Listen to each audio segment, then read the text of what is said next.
The rattlesnake's warning came a second too late as Trace Thompson's boot nearly came down on the coiled serpent. He leaped back, heart hammering in his chest, hand flying to the colt at his hip. The snake slithered away into the tall prairie grass, disappearing as quickly as it had appeared. Trace exhaled slowly, adjusting his worn leather hat against the merciless Arizona sun. That was the third close call this week, and he was starting to wonder if the land itself was trying to tell him something. It was 1885, and at 32 years old, Trace had spent most of his adult life moving from one frontier town to another, never staying long enough to put down roots. His weathered face bore the marks of a decade spent under harsh sun and howling winds, squinting against dust storms and gunsmoke alike. The lines around his blue eyes deepened when he scowled, which was most of the time these days. He mounted his dun-colored stallion, Rook, and surveyed the vast landscape stretching before him. Miles of nothing but dust and scrubby vegetation, punctuated by the occasional cactus standing sentinel in the wasteland. Somewhere ahead lay Redemption Creek, another small town that would serve as temporary shelter until restlessness drove him onward again. The past decade had taught him one crucial lesson. Looking back only brought pain. His family's ranch in Texas, his younger brother's death during a cattle rustling incident, the broken engagement that followed when he couldn't bring himself to stay and face the memories, all of it remained firmly behind him, where it belonged. "Come on, Rook," he murmured, patting the horse's neck. "Few more hours and we'll have a real bed for the night." The sun was beginning its westward descent when Trace finally spotted the collection of buildings that formed Redemption Creek. Nothing impressive, a main street with the usual establishments. General store, saloon, blacksmith, small hotel, and a smattering of houses spreading outward like ripples in a pond. Exactly the kind of place he could blend into for a few weeks before moving on. As he rode into town, Trace noticed the usual curious stares from locals. A stranger riding in always attracted attention in these small frontier communities. He'd learned to keep his head down, his business private, and his interactions minimal. He dismounted outside the hotel, a two-story wooden structure with peeling white paint and a weathered sign that creaked in the hot breeze. After securing Rook at the hitching post with water from a nearby trough, he grabbed his saddlebags and headed inside. The hotel lobby was sparsely furnished with a desk, a worn sofa, and a small table holding yesterday's newspaper. A ceiling fan spun lazily overhead, doing little to dispel the heat. Behind the desk, a man in his 60s with thinning gray hair glanced up from his ledger. "Afternoon," the man said, setting down his pencil. "Looking for a room," Trace nodded, "just for a few nights. $2 a night includes breakfast." The clerk pushed the register toward him. "Sign here." As Trace scrawled his name, he asked, "Any work to be had in town?" The clerk studied him with shrewd eyes. "Depends on what you're good at. Ranch work out at the Ellison place, they're always short-handed. Blacksmith could use an assistant, or there's the saloon if you're handy with cards." Trace collected his key. "I'll look around, thanks." His room was simple but clean, a narrow bed with an iron frame, a small dresser with a cracked mirror above it, a washstand with a porcelain basin, and a single window overlooking the main street. He set his saddlebags on the bed and moved to the window, watching the activity below as the day wound down. After washing away the dust of the trail, Trace headed to the saloon. The Silver Dollar was typical of frontier establishments' scarred wooden bar running the length of one wall, tables for cards, a small raised platform where a piano stood silent for now. The early evening crowd was sparse, mostly local ranchers and laborers seeking relief from the day's heat in the form of whiskey and beer. Trace ordered a whiskey and took it to a corner table where he could sit with his back to the wall, an old habit from years on the move. As he sipped the amber liquid, he observed the room, cataloging exits and potential troublemakers out of instinct. He had nursed his drink for half an hour when the saloon doors swung open, and a woman entered. Unlike the painted ladies who typically worked such establishments, this woman carried herself with quiet dignity. Her simple blue dress was practical but well-fitted, her chestnut hair swept up in a practical bun with a few tendrils escaping to frame her face. What caught Trace's attention, however, was the leather medical bag she carried. A female doctor in this remote town. That was unusual enough to warrant notice. As she approached the bar, several patrons greeted her with respect. "Evening, Doc Evans," the bartender said, setting a small glass of sherry before her without being asked. "Evening, Frank," she replied, her voice clear and firm. "Has Tom Murphy's wife had that baby yet?" "Not yet." "Betting it'll be tonight, though she was looking mighty uncomfortable at church yesterday." The woman Doc Evans nodded thoughtfully, taking a small sip of her drink. Trace found himself watching her with interest he hadn't felt in a long time. There was something compelling about her presence in this rough-edged place. The bartender noticed Trace's attention and leaned toward the woman. "New fella in town," he said quietly, though not quietly enough that Trace couldn't hear. "Been watching the room like he's expecting trouble." Doc Evans glanced over her shoulder, and for a brief moment, her eyes met Trace's across the room. They were a striking shade of green, intelligent and assessing. She held his gaze for a heartbeat before turning back to her conversation. But that fleeting moment of connection lingered with Trace in a way he couldn't explain. He finished his drink and was considering a second when raised voices from a card table drew his attention. Two men were standing, one accusing the other of cheating. Trace recognized the warning signs of imminent violence: flushed faces, hands hovering near gun belts, bodies tense and ready. "I said show me what's in your sleeve, Peterson," the larger man demanded, his voice slurring slightly. "And I told you to go to hell, Barnes." The other man spat back. Trace saw Doc Evans watching the confrontation with alarm, setting down her glass and moving slightly back from the bar. Everyone else was edging away too, creating a dangerous open space around the angry men. The situation deteriorated in seconds. Barnes reached for his gun, but before he could clear leather, Trace was on his feet, moving with the speed of long practice.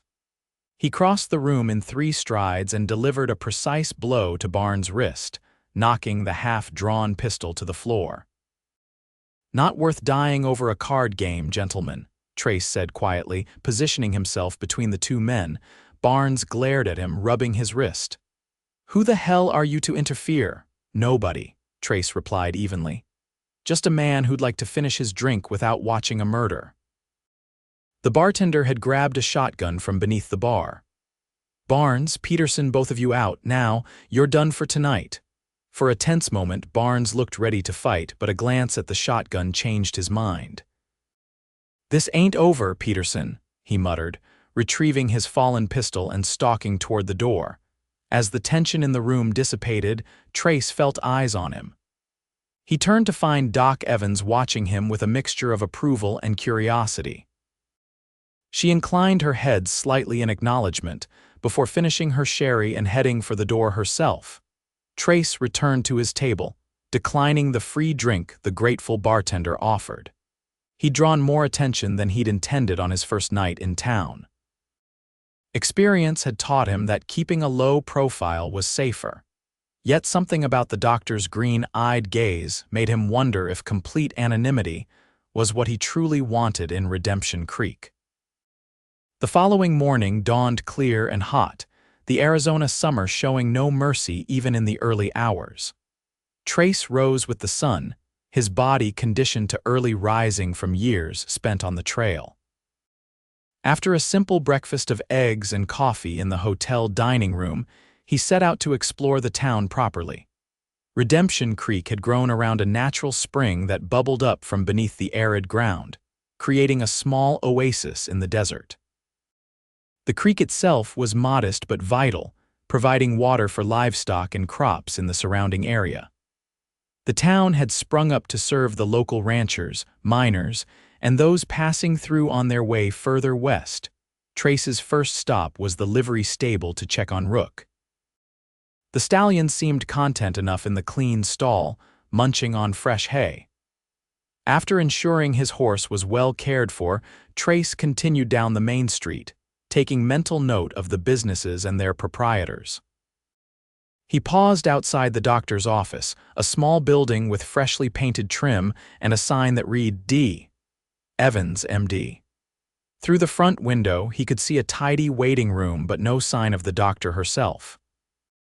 As he stood there, the door to the adjacent building opened, and a young woman hurried out, nearly colliding with him. "Oh, excuse me," she said, stepping back. She was perhaps 20, with blonde hair and a worried expression.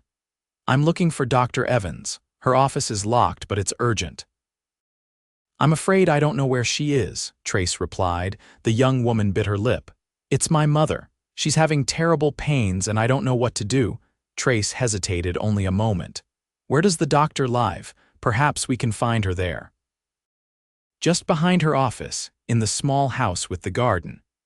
They walked around to the back of the building where a modest but well-maintained cottage stood. A small vegetable garden flourished alongside beds of medicinal herbs. Trace knocked firmly on the door. After a moment, the door opened to reveal Dr. Evans, dressed in a simple brown skirt and cream-colored blouse, her hair loose around her shoulders. Recognition flickered in her eyes as she saw Trace. "Doctor," he said, tipping his hat. "This young lady is looking for you. Her mother needs help." Dr. Evans immediately shifted her attention to the girl. "Jenny Wilson, what's wrong?" "It's Ma. She woke up screaming with pain in her side. Pa sent me to fetch you right away." "Could be her appendix," the doctor murmured. "Wait here, I'll get my bag." She disappeared inside, returning moments later with her medical bag and hair hastily pinned up. She'd also thrown a light jacket over her blouse despite the heat. "It's at the Wilson Ranch," she asked the girl. Jenny nodded. Dr. Evans frowned. "That's 5 miles. I'll need to hitch up my buggy." "That will take too long," Trace found himself saying. "I have a horse at the livery. I can take you there faster." The doctor gave him an appraising look. "And you are Trace Thompson?" "Dr. Delia Evans," she replied. "And I accept your offer, Mr. Thompson." "Jenny, run to Sheriff Parker's office and tell him where I've gone, then go back to the ranch. We'll be right behind you." As Jenny hurried off, Dr. Evans locked her door. "I appreciate the assistance, Mr. Thompson. The Wilsons have a 10-year-old girl who depends on her mother." Something in her voice told Trace she knew what it was to lose a parent young. He merely nodded and gestured toward the livery. "This way, doctor." 10 minutes later, they were galloping out of town, Dr. Evans seated securely in front of Trace, her medical bag protected between them. He was acutely aware of her closeness, the light scent of lavender that clung to her hair, the straightness of her spine as she sat in his arms, the way she moved in rhythm with the horse's gait like someone who'd spent time in the saddle. "You're not what I expected from a frontier doctor," he commented as they rode. She glanced over her shoulder at him. "And what did you expect, Mr. Thompson?" An older man with a questionable liquor supply and outdated medical knowledge. A small smile touched her lips. "There are plenty of those too. I trained at the Women's Medical College of Pennsylvania. Came out here because this is where doctors are needed most. Brave choice. Necessary one," she corrected. "Women die in childbirth out here. Children die from fevers that could be prevented. Someone has to try to change that." They crested a small rise, and the Wilson Ranch came into view, a modest homestead with a main house, barn, and several outbuildings. As they approached, a man hurried out to meet them. "Doc Evans, thank God," he said, helping her down from the horse. "She's gotten worse. I'll need clean water and all the clean cloths you can find," Dr. Evans instructed, already striding toward the house. She paused and looked back at Trace. "Mr. Thompson, I may need assistance. Would you mind waiting?" Trace had intended to drop her off and return to town, but something in her steady gaze changed his mind. "I'll see to the horse and be right in." Inside the Wilson home, Trace found himself pressed into service as Dr. Evans's assistant. Mrs. Wilson indeed had appendicitis, requiring immediate surgery to save her life. The kitchen table became an operating surface, scrubbed clean with boiling water and covered with the family's best sheets. "Have you ever assisted with surgery before?" Dr. Evans asked as she laid out her instruments. "Only battlefield medicine during the war," Trace admitted. "Nothing this deliberate," she nodded. "You'll do fine. I need steady hands and a strong stomach. Can you manage that?" "Yes, madam." For the next hour, Trace watched Dr. Evans work with focused precision. She administered chloroform with careful measurements, made a clean incision, and skillfully removed the infected appendix before it could rupture. Her hands never wavered, her instructions remained clear and calm, and her attention never strayed from her patient. As she placed the final stitches, Trace realized he was witnessing something remarkable. This woman, barely 30 if he guessed correctly, working in conditions that would challenge the most seasoned surgeon, had just saved a life with nothing but skill, knowledge, and determination. When Mrs. Wilson was settled comfortably in her bed, the infected appendix safely disposed of, and all instruments cleaned and packed away, Mr. Wilson pressed payment into Dr. Evans's hands despite her initial protest. "You've saved my Sarah's life," he insisted. "Please, it's not enough, but it's what we can offer." Outside, as Trace helped Dr. Evans mount Rook for the return journey, he noticed the fatigue lining her face. The intense concentration of surgery had taken its toll, though she'd never shown it in front of the family. "You're extraordinary at what you do," he said quietly as they rode back toward town, this time with her behind him, arms loosely circling his waist. "I'm adequate," she replied, voice tired but satisfied. "Adequate saves lives out here." "Is that why you stayed?" "Most women doctors I've heard of practice in cities where it's safer." She was quiet for a moment. "My father was a doctor in Chicago, respected, successful. I could have joined his practice after medical school, but he always said medicine isn't about comfort, it's about need." "He sounds like a wise man." "He was," she said simply, and Trace heard the loss in those two words. They rode in companionable silence for a while, the rhythm of the horse's hooves and the vast openness of the landscape creating a strange bubble of privacy. "And you, Mr. Thompson?" she finally asked. "What brings a man who moves like he's seen his share of trouble to a quiet place like Redemption Creek?" Trace considered deflecting the question as he usually did. Instead, he found himself answering honestly. "Just passing through. I don't stay anywhere long." "Running to something or from something?" The question was direct but not accusatory. Still, it hit closer to home than he liked. "Maybe both, maybe neither, does it matter?" "I suppose not," she conceded. "Though in my experience, a man who never looks back eventually loses his way forward as well." Trace felt a flicker of irritation at her presumption. "Looking back hasn't served me well, doctor." "Then perhaps you've been looking at the wrong things," she said softly, but said nothing more as they continued toward town. By the time they reached Redemption Creek, the sun was high overhead and the day's heat was oppressive. Trace returned Dr. Evans to her home, declining her offer of refreshment with the excuse of needing to care for his horse. "Thank you for your help today, Mr. Thompson," she said as she stood on her doorstep. "You have a natural steadiness that's valuable in a crisis." "Just happened to be in the right place," he replied with a shrug. "Few men would have stepped up as you did," she countered. "If you're staying in town for a while and find yourself in need of work, I could use occasional assistance with cases like today's." The offer surprised him. "I'm not a medical man, doctor." "No, but you're observant, calm under pressure, and apparently not squeamish. Those qualities are harder to find than medical knowledge." She smiled slightly. "Think about it. Good day, Mr. Thompson." As she closed her door, Trace stood for a moment, puzzled by his reluctance to walk away. Dr. Delia Evans represented everything he avoided: connection, responsibility, roots. Yet there was something compelling about her directness, her dedication to her work, and the quiet confidence she exuded. Shaking off the strange feeling, he led Rook back to the livery stable. He needed to find steady work if he was going to stay even a few weeks, and doctoring wasn't what he had in mind. The last thing he needed was to get involved with the local physician, no matter how intriguing she might be. That evening, as Trace sat at the same corner table in the Silver Dollar, nursing a whiskey and contemplating his options, the saloon owner approached his table. "Here you helped Doc Evans save Martha Wilson today," the man said, setting a fresh glass of whiskey in front of Trace. "This one's on the house. Name's Patrick Sullivan. I own this establishment." Trace nodded in acknowledgement.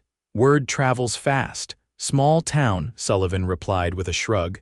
"Looking for work by any chance?" "I could use a man who keeps his head in a crisis, especially after that business with Barnes last night."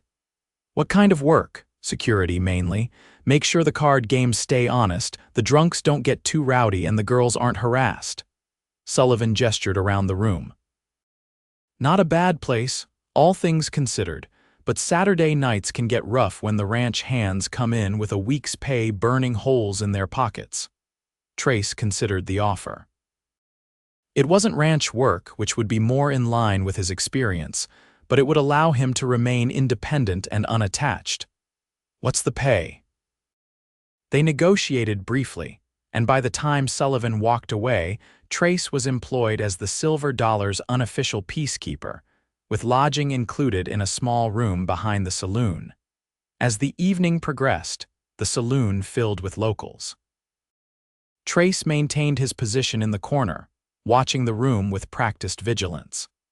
Several patrons nodded to him or raised glasses in his direction. His actions the previous night and that day with Dr. Evans had already earned him a measure of acceptance unusual for a newcomer. Around 9 o'clock, the saloon doors swung open and a group of cowboys entered, trail dust still clinging to their clothes. They were loud and boisterous, clearly having started their drinking before arriving. At their center was a tall man with a shock of red hair and a scar running along his jaw. Sullivan tensed behind the bar, and Trace immediately noted the reaction. Something about this group spelled trouble. He straightened slightly, alert but still relaxed in his posture. The red-headed man spotted him and paused, eyes narrowing. "Well now, what have we here? New face in town." Trace merely nodded, offering no conversation. "Not very friendly, are you?" The man approached, standing over Trace's table. "Name's Tyler Reed. I run things at the Triple R Ranch outside town. Like to know who's new in my territory." "Trace Thompson," he replied evenly. "Just passing through." Reed smiled, but the expression didn't reach his eyes. "That's so. Heard you've been making quite an impression for someone just passing through." "Playing hero with Doc Evans, breaking up fights." He leaned down, placing both hands on the table. "We don't much need heroes in Redemption Creek. We handle our own business."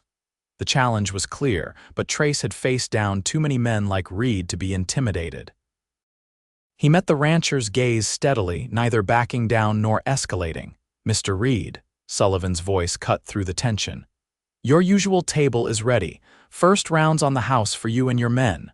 Reed straightened, the momentary standoff broken. "We'll continue this conversation another time, Thompson." He rejoined his men, casting occasional glances in Trace's direction throughout the evening. As the night wore on, Trace intervened in 2 minor disputes and escorted one particularly drunk patron to the boarding house down the street. By closing time, he'd earned his pay and gained a better understanding of Redemption Creek's social dynamics. Reed and his cowboys were the last to leave, the redhead pausing at the door to give Trace a final measuring look before disappearing into the night. "You handled Reed well," Sullivan commented as they cleaned up. "Most newcomers either challenge him outright or buckle under. Neither ends well." "What's his story?" Trace asked, stacking chairs on tables. "Came here 5 years ago, bought the Triple R when old man Reeves died. Brought in Texas cowboys loyal to him, started buying up water rights and smaller ranches. Man has ambitions bigger than this valley can hold." Sullivan shook his head. "Be careful around him. He doesn't like independent thinkers." "Noted," Trace replied, though he had no intention of getting involved in local politics. In a few weeks, Reed and Redemption Creek would be just another memory in his rear view. Yet as he settled into his new room that night, Trace found himself thinking not of Reed's veiled threats but of Dr. Evans's steady hands during surgery and her perceptive question about whether he was running to or from something. For the first time in years, he wondered if perhaps he was doing both. The next morning, Trace woke to the sound of someone pounding urgently on his door. Grabbing his gun from beside the bed, he approached cautiously. "Mr. Thompson," a young voice called. "Doc Evans sent me. She needs your help right away." Trace opened the door to find a boy of about 12, face flushed from running. "What's happened?" "There's been a bad accident at the mine." "Cave in. Several men trapped and injured. Doc says to come quick if you're willing to help." Trace dressed rapidly, strapping on his gun belt out of habit. "Where?" "Silver Strike Mine, about 3 miles north. Doc's already headed there with Sheriff Parker." 15 minutes later, Trace was galloping toward the mine, following a well-worn trail through scrubby hills. As he approached, he saw a cluster of people gathered at the mine entrance, wives, children, and fellow miners watching anxiously as rescue efforts unfolded. He dismounted and made his way through the crowd, spotting Dr. Evans kneeling beside an injured miner laid out on a blanket. Her sleeves were rolled up, and her hands were already stained with blood as she worked to stabilize the man's broken leg. She glanced up as Trace approached, relief evident in her expression. "Mr. Thompson, thank you for coming." "What do you need?" he asked, kneeling beside her. 3 men are still trapped inside. The rescue team is working to reach them, but when they do, we'll need to move quickly. "I need someone strong and steady to help me get them out and assess injuries." She tied off a bandage and stood. "Can you go in with the rescue team? I need to know what we're dealing with as soon as possible." Trace nodded, shedding his jacket and hat. Mine rescues were dangerous, unpredictable work, but he'd helped with a similar situation in Colorado years before. "Point me to whoever's in charge." Sheriff Parker, a weathered man in his 40s with a salt and pepper mustache, was coordinating the rescue effort. "Thompson, is it?" "Doc says you're good in a crisis. We need another pair of strong arms. The support beams collapsed about 50 yards in. We've cleared a narrow passage, but it's unstable." The next few hours were a blur of dust, darkness, and desperate effort. Trace worked alongside the miners, shifting debris and shoring up unstable sections to reach the trapped men. The air grew increasingly thin and hot as they progressed deeper into the mountain, sweat soaking through shirts and cold dust blackening faces until everyone looked like shadows. When they finally broke through to the trapped miners, they found 2 injured but conscious, and 1 unresponsive. Working carefully, they extracted the injured men first, passing them back along the human chain to the surface where Dr. Evans waited. The unconscious miner, a young man barely out of his teens, required special care. As Trace helped secure him to an improvised stretcher, he noticed the boy's shallow breathing and the worrying blue tinge to his lips. "We need to hurry," he told the others. "He's not getting enough air." They moved as quickly as safety allowed, emerging into blinding sunlight where Dr. Evans immediately took charge. She directed Trace to help her with the young miner, who was now making concerning gasping sounds. "He's got a pneumothorax, collapsed lung," she explained tersely as she cut away the young man's shirt. "I need to release the pressure or he'll die. Hold him steady." Trace watched in amazement as Dr. Evans removed a long needle from her bag, sterilized it with alcohol, and with unwavering precision inserted it between the young man's ribs.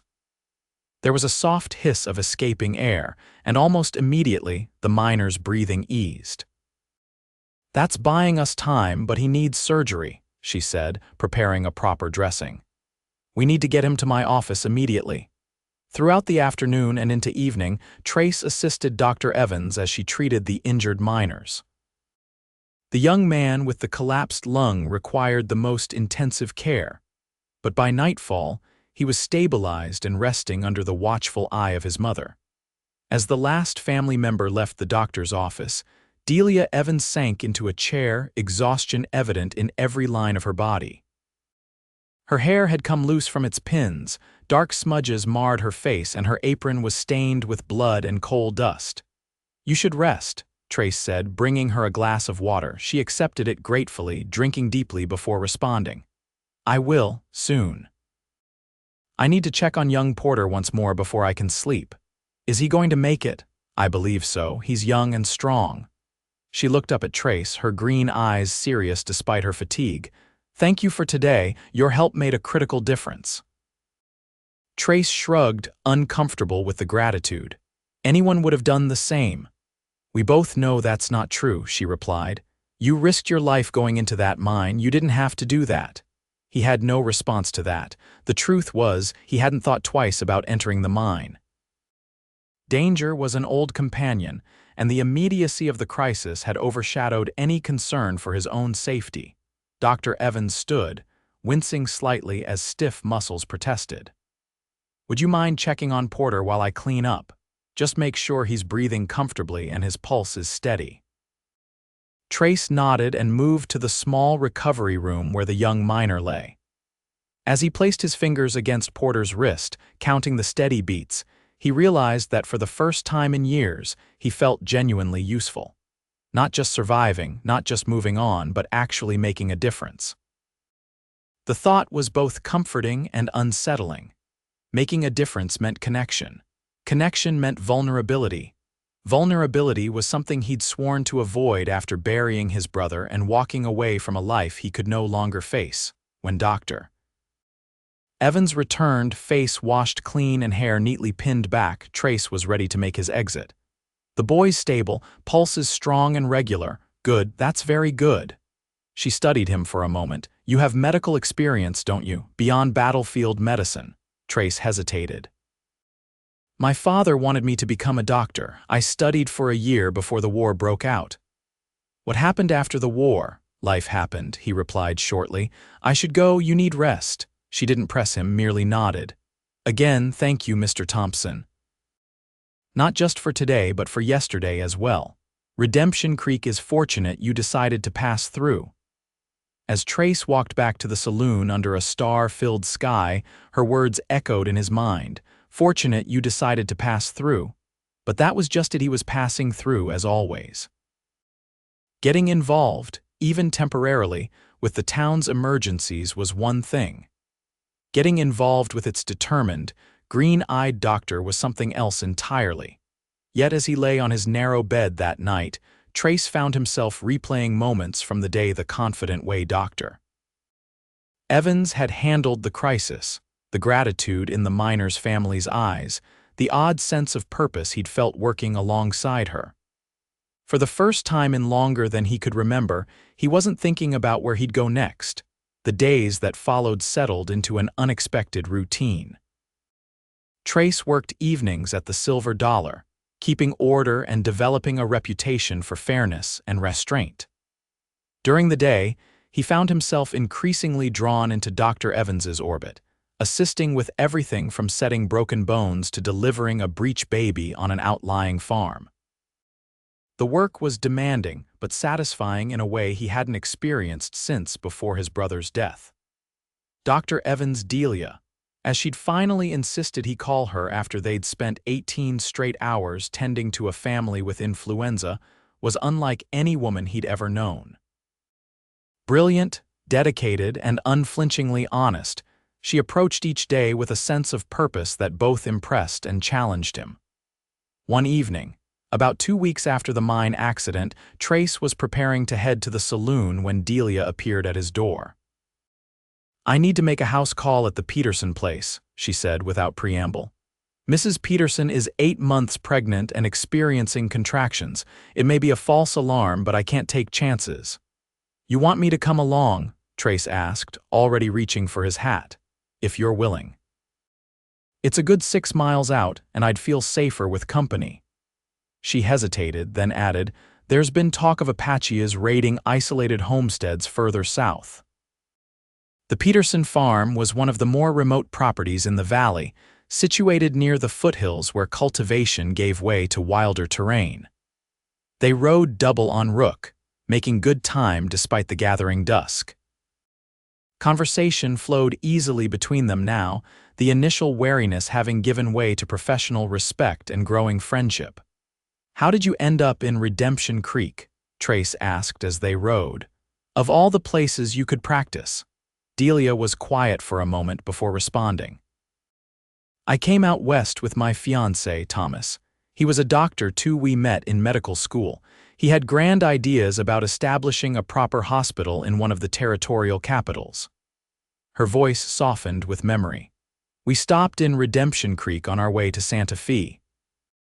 There was an outbreak of diphtheria. Children were dying. We stayed to help, and Thomas, he contracted it himself." Trace felt her pain as if it were his own. "I'm sorry." "It was 3 years ago," she continued. "After he died, I couldn't bring myself to continue to Santa Fe alone. And I saw how desperately the people here needed medical care. So I stayed, bought the practice from the retiring doctor, and here I am." "You never thought of going back east, to your family?" She shook her head, though he couldn't see the gesture from his position. "My father died while I was in medical school. My mother remarried and moved to Boston with her new husband. But this is my home now. These people are my responsibility." Her story resonated with Trace more than he cared to admit. Loss, change, the search for purpose, these were threads in his own life as well, though he'd responded by constant movement rather than putting down roots. "What about you?" she asked. "You've never said much about your past." Trace hesitated. He rarely spoke of his history, preferring to let the past remain buried. But something about the darkening landscape, the rhythm of the horse beneath them, and Delia's quiet presence loosened his usual reserve. "I grew up on a cattle ranch in Texas," he began. "My father was a doctor before he turned to ranching, wanted me to follow in his footsteps. I was studying medicine when the war broke out." He paused, joined up, served 4 years, came home to find my father dead from pneumonia and my younger brother running the ranch. "What happened?" Delia prompted gently when he fell silent. "Cattle rustlers. Jesse tried to stop them. He was only 19. The familiar pain welled up, dulled by time but never truly healed. After that, I couldn't stay, sold the ranch, started drifting, been moving ever since." Delia's hand covered his where it held the reins. "I'm so sorry, Trace." The simple gesture of comfort, the use of his first name, and the genuine empathy in her voice stirred something long dormant within him. For a precarious moment, he was tempted to turn his hand over, to lace his fingers with hers, to acknowledge the growing connection between them. Instead, he gently withdrew his hand, pretending to adjust his hat. "It was a long time ago." They rode in silence for a while, the only sounds the steady rhythm of rooks' hooves and the evening calls of desert creatures. When the lights of the Peterson homestead finally appeared in the distance, Trace felt both relief and regret that the intimate moment had passed. Mrs. Peterson's contractions proved to be false labor, but Delia insisted on staying the night to monitor her condition. Trace found himself bedded down in the barn, staring at the rafters above as he replayed their conversation. He'd revealed more of himself to Delia Evans in a few weeks than he had to anyone in years, and the realization was unsettling. By morning, Mrs. Peterson's contractions had stopped entirely, and after a thorough examination, Delia pronounced both mother and unborn child healthy. They departed after breakfast, heading back to town under a cloudless blue sky. As they approached Redemption Creek, Trace noticed a group of riders leaving town, heading in their direction. As the distance closed, he recognized Tyler Reed at the head of the group, accompanied by several of his cowboys. Well, Reed called as they met on the road. "If it isn't the good doctor and her shadow, been out saving lives again, Doc." "Good morning, Mr. Reed," Delia replied with cool professionalism. "Mrs. Peterson had a false alarm. Everything's fine." Reed's gaze shifted to Trace, his expression hardening. "Getting mighty comfortable in our little town, aren't you, Thompson, for a man just passing through?" "The doctor needed an escort," Trace replied evenly. "Simple courtesy." "Is that what they're calling it these days?" Reed's smile didn't reach his eyes. Careful, Doc, this one's got drifter written all over him. Here today, gone tomorrow. One of Reed's men snickered, and Trace felt Delia stiffen against his back. Before either of them could respond, Reed tipped his hat mockingly. Good day to you both. We've got business to attend to. With that, he spurred his horse forward, his men following close behind. What was that about? Trace asked as they continued toward town. Delia sighed. Tyler Reed has been trying to court me for the past year. He doesn't take rejection well. The information sparked an unexpected flare of jealousy that Trace immediately tried to suppress. Has he given you trouble? Nothing I can't handle. He brings me expensive gifts, offers to build me a proper hospital if I'll marry him. She shook her head, as if I could be bought. Man like that is used to getting what he wants. Well, he won't get me, she said firmly. I have no interest in becoming a trophy wife to satisfy his ego. Besides, there's something about him I don't trust, the way he's been buying up water rights, pressuring smaller ranchers to sell. She trailed off. Sheriff Parker says I'm imagining things, but I'm not so sure. They had reached the edge of town, and Trace reined Rook to a stop outside Delia's office. He dismounted first, then reached up to help her down. As his hands circled her waist, their eyes met, and for a suspended moment, neither moved. Trace was acutely aware of her closeness, the warmth of her body beneath his hands, the slight parting of her lips as she looked up at him. Then a door slammed nearby, breaking the spell. Delia stepped back, a flush coloring her cheeks. Thank you for the escort, Mr. Thompson. I appreciate your time. The formal address stung slightly after the intimacy of their conversation the previous night. Anytime, Doctor, he replied, matching her tone. As he led Rook toward the livery stable, Trace silently cursed himself. He was getting too involved, too invested in this town and its determined physician. It was time to remember his own rules: no attachments, no looking back, no roots. In a few more weeks, he'd move on as he always did, and Redemption Creek would become just another place he'd pass through. Yet as he went about his day, Trace couldn't shake the memory of Delia's eyes looking up into his, or the feeling that for the first time in years, he'd found someone that made him question his solitary path. That night at the Silver Dollar, business was brisk. A cattle drive had passed near town, and several of the drovers had ridden in for a night of entertainment before rejoining their herd. The atmosphere was rowdy but good-natured, with card games in full swing and the piano player pounding out lively tunes. Trace maintained his usual vigilance, breaking up one minor scuffle and keeping a close eye on a high-stakes poker game in the corner. He was so focused on his duties that he didn't immediately notice Tyler Reed and his men enter until a hush fell over the room. Reed was clearly already intoxicated, his face flushed and movements overly deliberate as he made his way to the bar. His cowboys spread throughout the room, creating an invisible net of tension. Sullivan, Reed called loudly, your best whiskey, the whole bottle. The saloon owner complied without comment, setting an unopened bottle and glass before Reed. As conversation gradually resumed around them, Reed's gaze swept the room until it landed on Trace. Thompson, he said, loud enough for nearby patrons to hear. Join me for a drink. It wasn't a request so much as a challenge. Trace considered declining but recognized the potential for trouble if he did. Better to manage the situation directly. He approached the bar, maintaining a respectful distance. Mr. Reed. Reed poured 2 glasses, pushing one toward Trace. Drink with me, to Redemption Creek's future. Trace accepted the glass but didn't drink.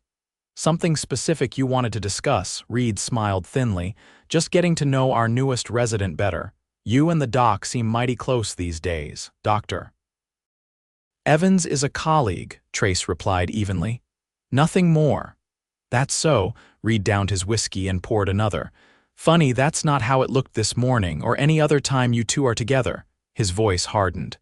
Let me be clear, Thompson, Delia Evans is spoken for. I believe that's for her to decide, Trace said quietly. Reed's face darkened. You're not listening. I'm telling you to stay away from her. This is my town, my territory. Dr. Evans isn't territory, Trace replied, setting down his untouched drink, and this conversation is over. As he turned to walk away, Reed grabbed his arm. I'm not finished talking to you, Drifter. Trace looked pointedly at Reed's hand until the rancher released his grip.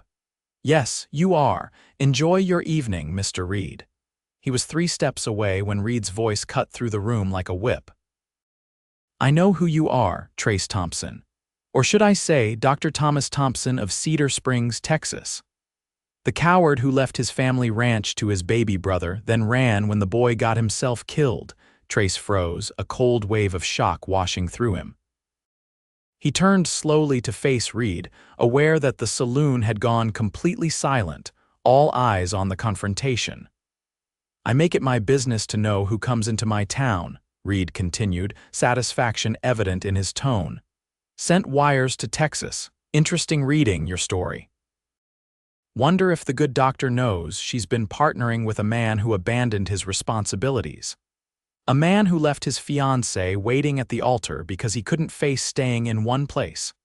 The mention of Elizabeth, the woman he'd once promised to marry, hit Trace like a physical blow. That Reed had dug so deeply into his past was disturbing, but not surprising given the man's resources and evident obsession with control. My past is my own concern, Trace said, his voice deadly quiet. Is it? Reed's smile was cruel. Or is it the concern of anyone who might be foolish enough to trust you, to depend on you, to believe you might actually stay? The truth in Reed's barbs stung worse than any lie could have. Trace had left his home, left Elizabeth, left everything rather than face the daily reminder of his failure to protect his brother. He'd been running ever since, telling himself it was freedom when in reality it was fear. Before Trace could respond, the saloon doors swung open and Sheriff Parker entered, his expression grim. Reed, he called, cutting through the tension. Need a word with you. Now, Reed's attention shifted reluctantly. Can't it wait, Sheriff? I'm in the middle of a conversation. It's about your foreman, Jenkins. He's been shot. That sobered Reed instantly. What, where, who did it? Found him on the trail to your north pasture, still alive but barely. Doc Evans is with him now at her office. Reed slammed his glass down and headed for the door, his men falling in behind him. As he passed Trace, he leaned in close. This isn't finished, he murmured before rushing out into the night. The silence that followed their departure was thick with speculation. Trace could feel the weight of curious stares, the whispers already beginning. His carefully constructed anonymity had been shattered in an instant. Sullivan approached, concern evident in his weathered face. You all right, Thompson? Fine, Trace replied tersely. I'll finish my shift. No need tonight, things'll quiet down now. The saloon owner hesitated. For what it's worth, everyone's got a past. Doesn't matter much out here what a man was before, it's what he is now that counts. The words were meant to be comforting, but they offered little solace. Trace nodded curtly and headed for his room, needing solitude to process what had just occurred. As he sat on the edge of his narrow bed, head in his hands, Trace confronted the truth he'd been avoiding. Reed was right about one thing: he had been a coward. Not for leaving Texas, but for never stopping his flight long enough to face his demons. For a decade, he'd been running from the guilt and grief of his brother's death, telling himself he was seeking freedom when in reality he was simply afraid to care again, afraid to risk loss. And now there was Delia, with her steady hands and unwavering sense of purpose. Delia, who had stayed in Redemption Creek despite her own losses because people needed her. Delia, who saw something in him worth trusting, worth depending on. Trace knew he should leave town immediately. Reed's investigation into his past was a clear warning, and the rancher wasn't a man to cross lightly. The sensible choice, the familiar choice, would be to saddle Rook in the morning and ride out, leaving Redemption Creek and Delia Evans as just another memory fading in his wake. Yet as he contemplated that option, Trace found himself unexpectedly reluctant. For the first time in years, he'd found purpose in his work with Delia. He'd connected with a community, made a difference. The thought of returning to his solitary existence held none of its usual appeal. Before he could reach a decision, a knock sounded at his door. He opened it to find Delia standing there, her medical bag in hand, her expression a complex mixture of concern and determination. "Sheriff Parker told me what happened at the saloon," she said without preamble. "May I come in?" Trace stepped aside, acutely aware of the small room's limitations. There was only the bed, a single chair, and a small table. Delia chose the chair, setting her bag on the floor beside her. "Jenkins will live," she said, answering the question he hadn't asked. "The bullet missed anything vital. He claims it was an accidental discharge of his own weapon, but—" She shook her head skeptically. "The angle suggests otherwise. Reed seems convinced someone shot him deliberately. Reed sees enemies everywhere these days." Delia studied him, her green eyes penetrating. "Is it true?" "What he said about you," Trace met her gaze steadily. "Yes, I was studying medicine. My brother was killed. I left Texas rather than face staying. It's not something I'm proud of." "And the fiancée, Elizabeth," he said softly. "She deserved better than a man who couldn't face his own home anymore." Delia nodded, absorbing this information. "Why didn't you tell me you had medical training?" The question surprised him. Of all the aspects of his revealed past, this was what she focused on. It was brief, incomplete. "Not worth mentioning. You've assisted me in complex procedures with an understanding no ordinary ranch hand would possess," she countered. "You recognized that pneumothorax before I even diagnosed it. That comes from education, not just battlefield experience." Trace shrugged uncomfortably. "It was a long time ago. Knowledge doesn't disappear because we choose not to use it." Delia leaned forward, her expression earnest. "Trace, everyone has parts of their past they regret. What matters is what we do now, today." Her words echoed Sullivan's earlier sentiment, but coming from her, they carried more weight. Still, Trace shook his head. "Reed is a powerful enemy to make. He'll make trouble for you if you continue to associate with me." "Tyler Reed doesn't dictate who I work with or care about," she replied firmly. "And I won't let him run you out of town with veiled threats and public humiliation." The implication that she cared about him registered dimly through Trace's concern. "This isn't about pride, Delia. Reed is dangerous when crossed. So we don't cross him. We simply don't let him win by default."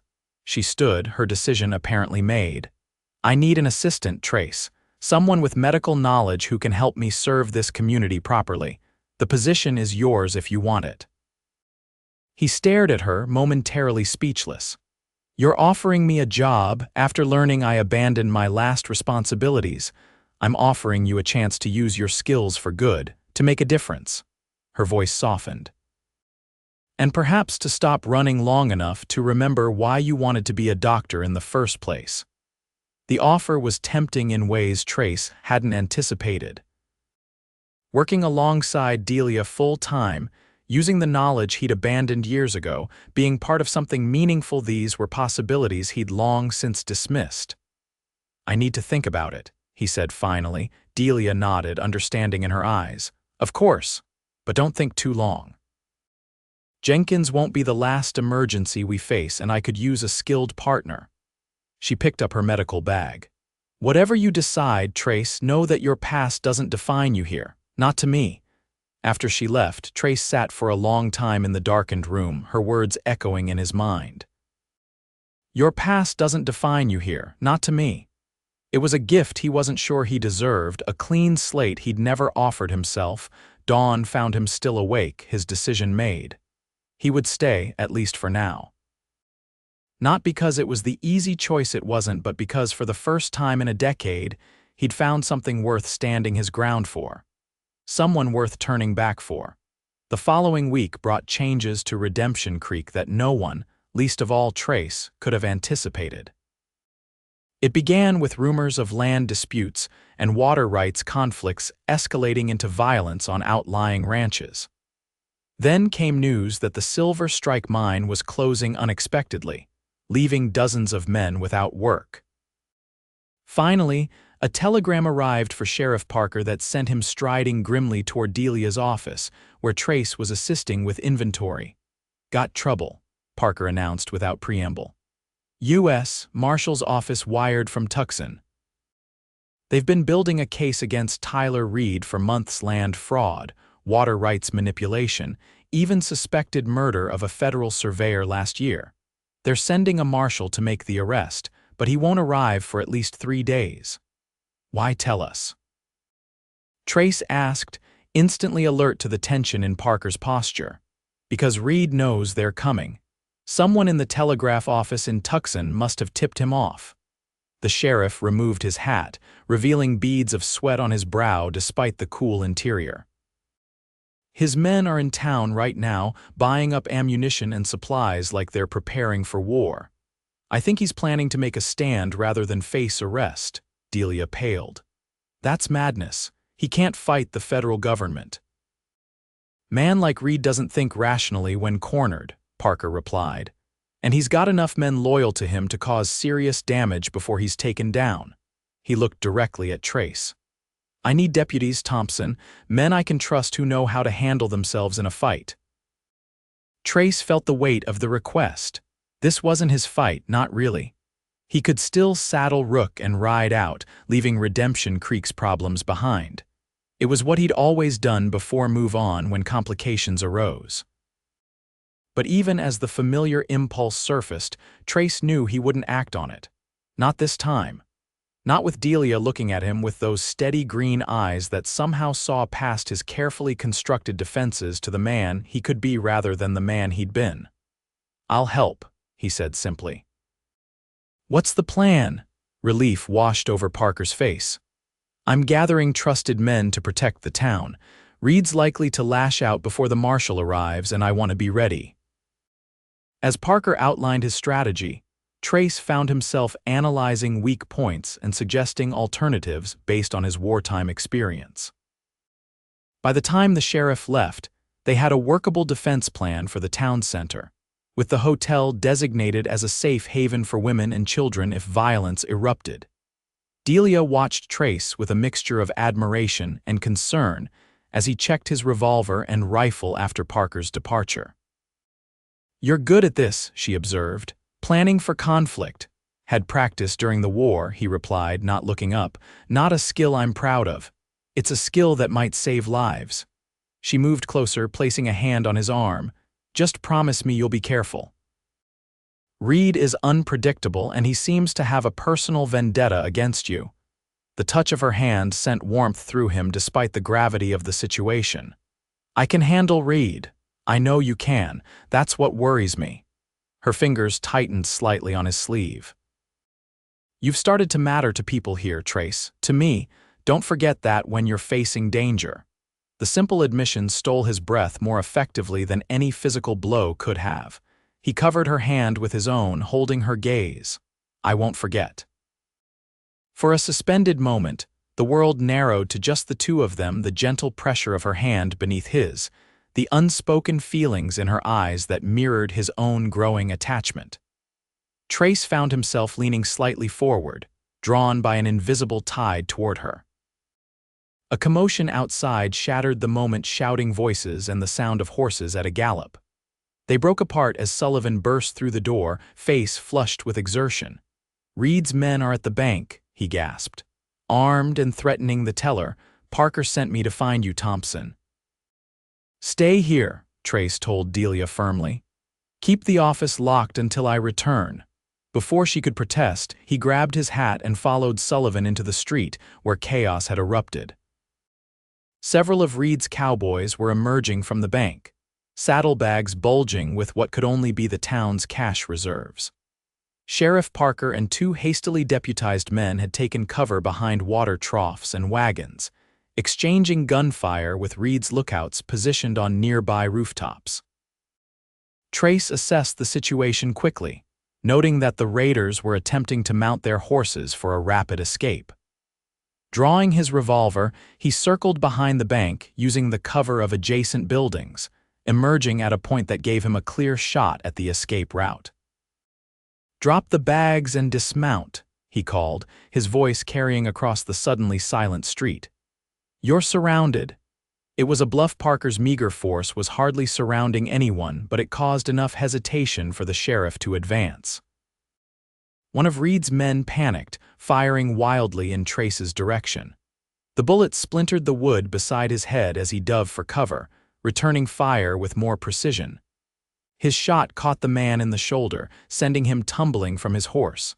The brief exchange sparked a full gun battle.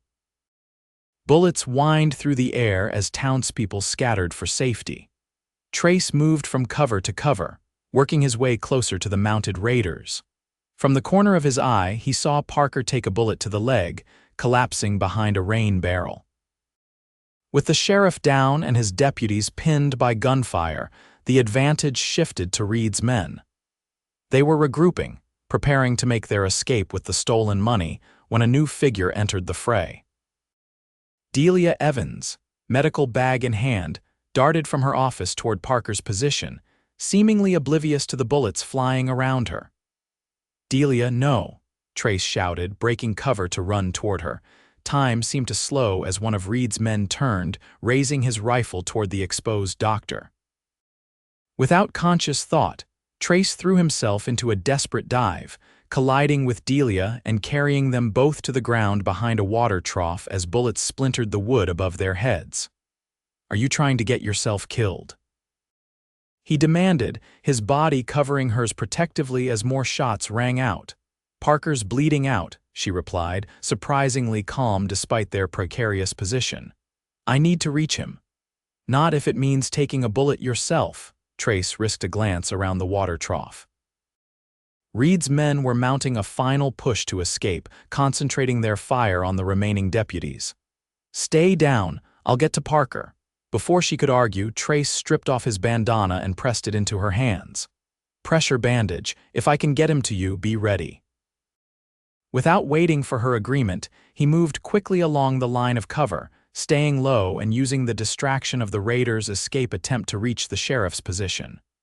Parker was conscious but pale, blood soaking through his trouser leg. "Thompson," he managed through gritted teeth. "Stop them?" "First priority is keeping you alive," Trace replied, quickly examining the wound. The bullet had passed through the fleshy part of Parker's thigh, missing the bone but causing significant bleeding. Trace removed the sheriff's bandana and tied it tightly around the wound. "Can you move if I help you?" Parker nodded grimly. Trace helped him to his feet, supporting most of his weight as they made a crouching run toward Delia's position. Bullets kicked up dust at their heels, but they reached the water trough without being hit. Delia immediately took charge, applying pressure to the wound with practiced efficiency. "Get him to my office," she instructed. "I can't treat him properly here."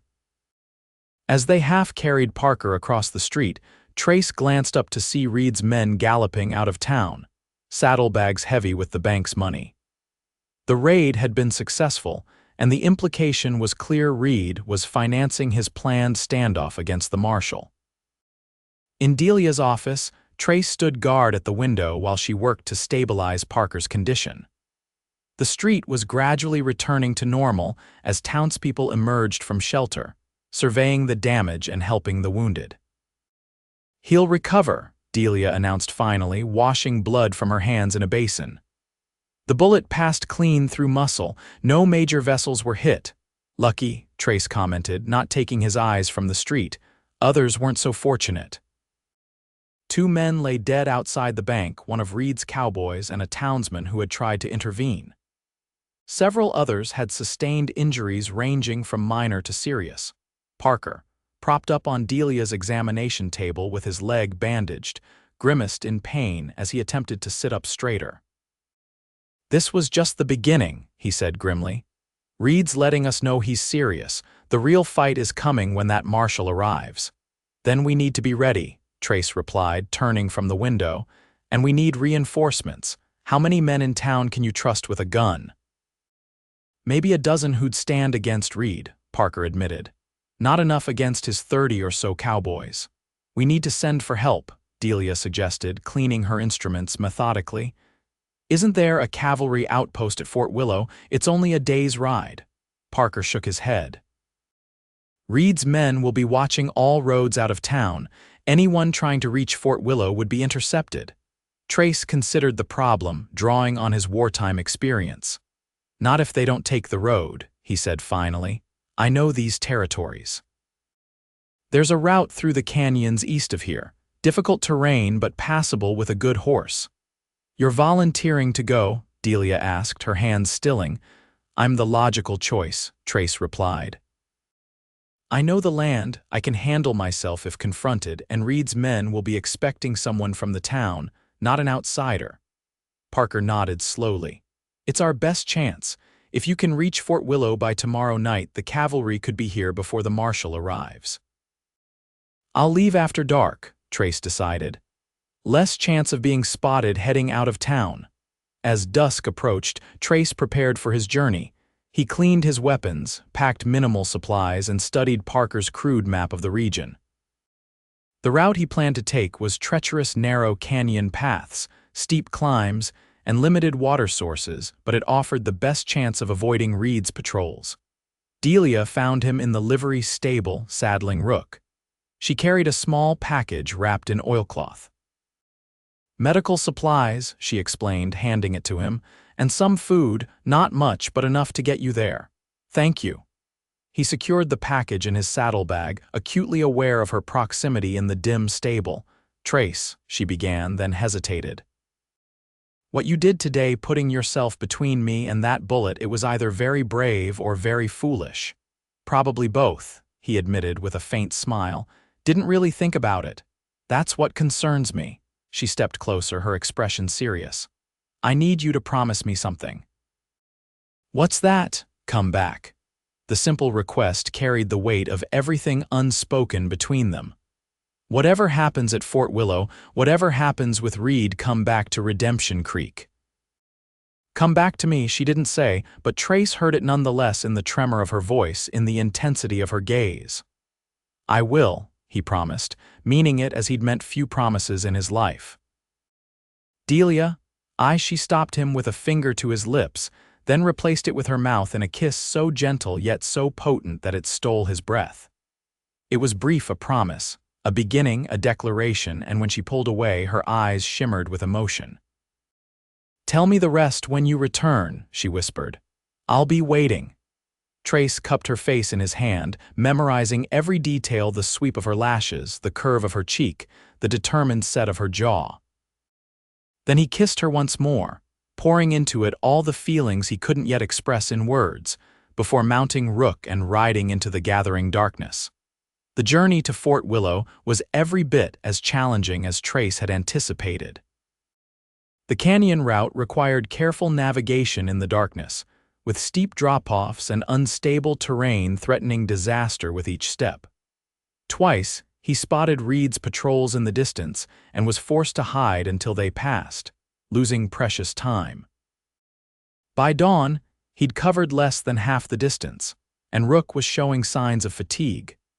Trace found a sheltered overhang where they could rest during the hottest part of the day, dozing fitfully while maintaining vigilance for any sign of pursuit. As the sun began its westward descent, he resumed his journey, pushing harder now that the terrain was opening into more manageable plains.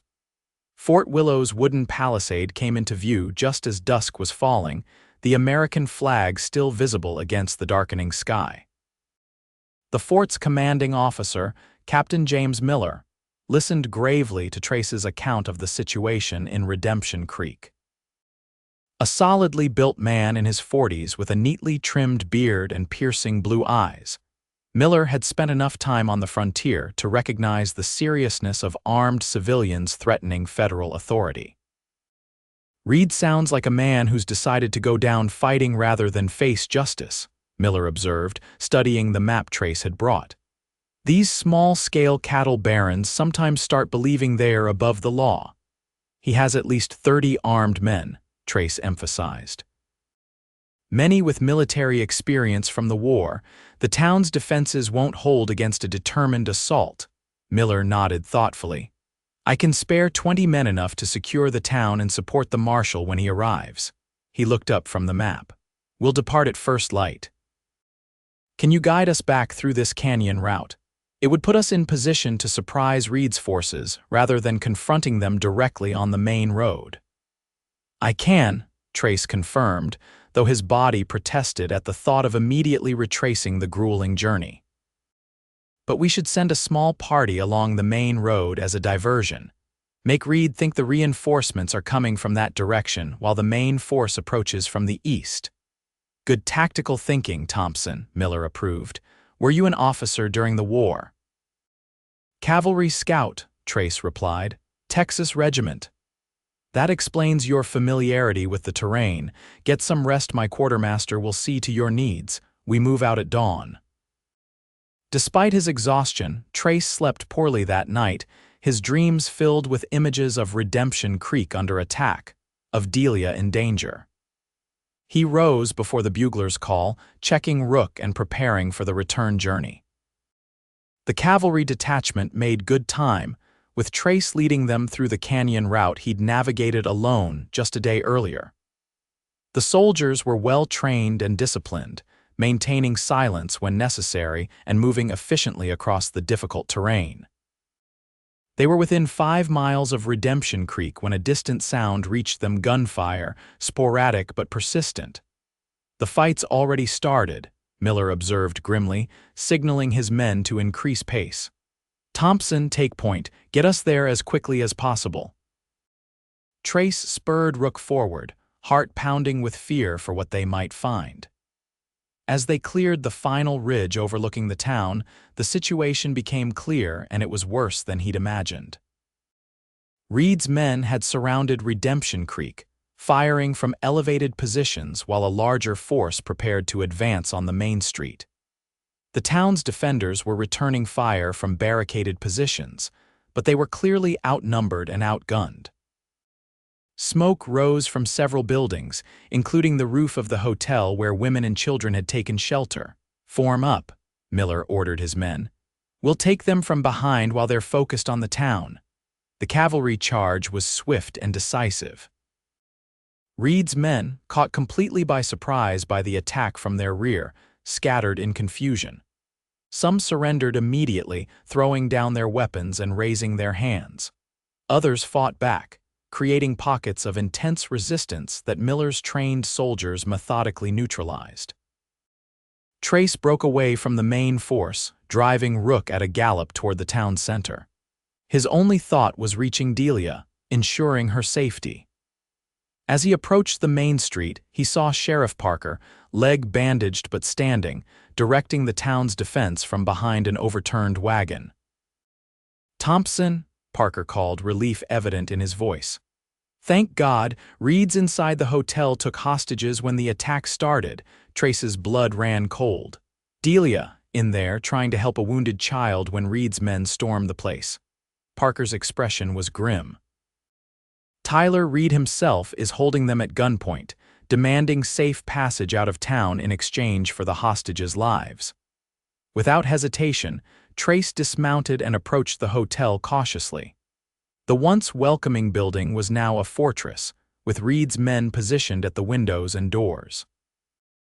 Through a front window, Trace could see civilians huddled on the floor of the lobby, women clutching children close, men with their hands raised. And there, kneeling beside a small form on the floor, was Delia, her attention focused entirely on the injured child despite the armed men surrounding her. The sight of her alive, unharmed, and still utterly committed to her calling even in the face of danger filled Trace with equal parts relief and determination. He rejoined Parker behind the wagon. Is there another way in? A back entrance they might not be guarding as heavily, Parker nodded. Service entrance to the kitchen. Might be watched, but not as heavily as the front. I need a distraction, Trace said, checking his ammunition. Something to draw their attention to the front while I slip in the back. Miller joined them, having secured the perimeter. My men can provide that, he offered. We'll make it look like we're preparing a frontal assault. That should keep their eyes forward. The plan came together quickly. While Miller's men made a show of moving into position for an attack on the hotel's main entrance, Trace made his way through backyards and alleyways to approach the service entrance. As expected, a single guard stood watch, his attention divided between the rear door and the commotion at the front of the building. Trace moved silently, years of hunting and scouting serving him well as he approached from the guard's blind spot.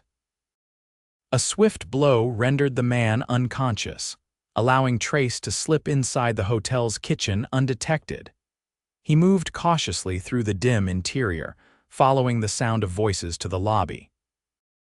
Through a partially open door, he could see Reed pacing before the hostages, rifle in hand and desperation in every line of his body. "The cavalry won't risk the hostages," Reed was saying, his voice taut with stress. "They'll let us ride out, and once we reach the territorial line, they can't touch us." "You're delusional, Tyler," Delia's clear voice responded, not looking up from the child she was treating. "There's nowhere you can go that the law won't follow. This can only end one way." "Shut up." Reed snarled, swinging his rifle toward her. "You chose the wrong side, Delia. You could have had everything with me: protection, position, wealth. Instead, you threw in your lot with that drifter. Where is he now? Run off at the first sign of trouble, I'll wager." "Right here," Trace called, stepping into the doorway with his revolver aimed squarely at Reed. "Let them go, Tyler. It's over." Reed spun toward him, eyes wild with surprise and fury. "Thompson, how?" He recovered quickly, shifting his rifle to aim at Delia. "Drop your gun or I'll shoot her first." Trace held steady, his focus absolute. "You won't get the chance. My first bullet will be between your eyes." For a tense moment, no one moved. The hostages remained frozen, barely breathing. Reed's remaining men looked uncertainly to their leader, waiting for direction. And Delia, for the first time, paused in her ministrations to the injured child, her eyes meeting Trace's across the room with a mixture of relief and warning. "You won't shoot with all these innocent people around," Reed said, though uncertainty had crept into his voice. "Too many chances for someone to get hurt." "I was a cavalry scout in the war," Trace replied evenly. "I can hit a playing card at twice this distance. The only person at risk right now is you." He took a careful step forward. "It's finished, Reed. The cavalry has your men surrounded. The marshal is on his way with federal charges. Put down the rifle." Indecision flickered across Reed's face, followed by the dawning realization that his carefully constructed empire was crumbling around him. For a breathless second, Trace thought the man might surrender. Then Reed's expression hardened with the cold clarity of a man with nothing left to lose. "If I'm going down," he snarled, swinging his rifle toward Delia once more, "I'm taking her with me." Trace fired without hesitation, his bullet striking Reed's shoulder and spinning him away from Delia. The rancher's rifle discharged harmlessly into the ceiling as he fell. In an instant, Trace was across the room, kicking the weapon away and pressing his revolver to Reed's chest.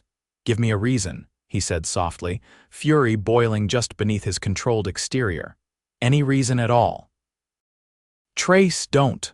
Delia's voice penetrated his anger. She was beside him suddenly, her hand on his arm. "He's not worth it." The touch of her hand, the sound of his name on her lips, these simple things anchored him, drawing him back from the edge of a darkness he'd managed to avoid throughout his violent past. Slowly, deliberately, Trace lowered his weapon. "You're right," he agreed, stepping back as Miller's soldiers burst into the lobby to secure Reed and his remaining men. He never was. In the chaos that followed, hostages being reunited with loved ones, the injured receiving medical attention, prisoners being marched away under guard, Trace found himself standing beside Delia outside the hotel, watching as Redemption Creek began the process of recovery. "You came back," she said softly, her hand finding his. "I promised I would." He laced his fingers with hers, the simple connection grounding him in the present moment. For how long? The question held no accusation, only honest inquiry. Trace turned to face her fully, taking both her hands in his. "That depends," he said carefully, "on whether there's something here worth staying for. Delia's eyes, those remarkable green eyes that had seen through his defenses from the beginning, held his gaze steadily. "Is there?" "Yes." The admission came more easily than he'd expected. "For the first time in 10 years, I've found something I don't want to walk away from, someone who makes me want to stop running and start building." "Building what?" she asked, a smile beginning to curve her lips. "A life. A future." Trace took a deep breath. "A partnership if you'll have me. Medical or personal?" Delia's smile widened. "Both," he replied, returning her smile with one of his own. "I can't promise I won't have moments of wanting to move on when things get difficult. Old habits die hard. But I can promise to fight that impulse, to face whatever comes rather than running from it." "That's all anyone can ask," she said, stepping closer. "And yes, I would very much like to build that future with you, Trace Thompson." As he drew her into his arms, Trace realized that for the first time in a decade, he wasn't thinking about where he might go next. Instead, he was thinking about where he was and who he was with right now. The past would always be there, but it no longer defined him. It was the future that beckoned, bright with possibility and love. 3 years later, Trace stood on the porch of the small hospital that had risen on the outskirts of Redemption Creek, watching as the last rays of sunset gilded the surrounding hills. The 2-story structure, built with funds from grateful townspeople, and a substantial government grant secured after Reed's dramatic defeat, represented everything he and Delia had worked toward since that fateful day.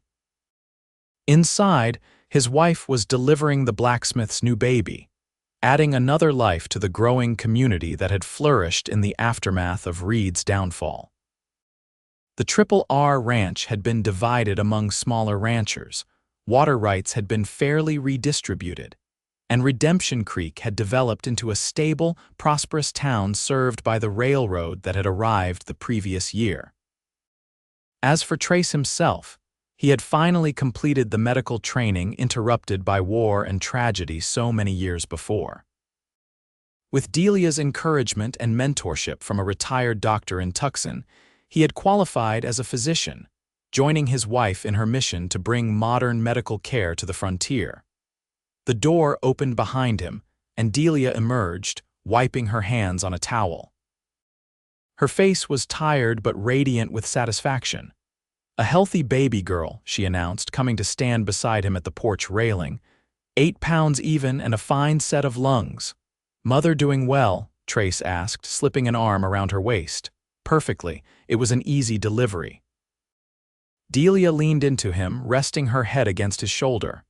"They're naming her Trace Elizabeth after you and the blacksmith's mother." "Poor child," he chuckled, touched nonetheless by the gesture. "Saddled with my name." "It's a good name," Delia insisted. "One that means something in this town." She turned in his arms to face him. "One that our son will be proud to carry as well." Trace stared at her, momentarily uncomprehending until the meaning of her words registered. "Our. Delia, are you saying?" She nodded, her smile radiant in the fading light. "I confirmed it yesterday. We're going to have a baby, Trace, in about 7 months if my calculations are correct." Joy, pure and overwhelming, surged through him as he pulled her close. "A baby," he whispered against her hair. "Our baby."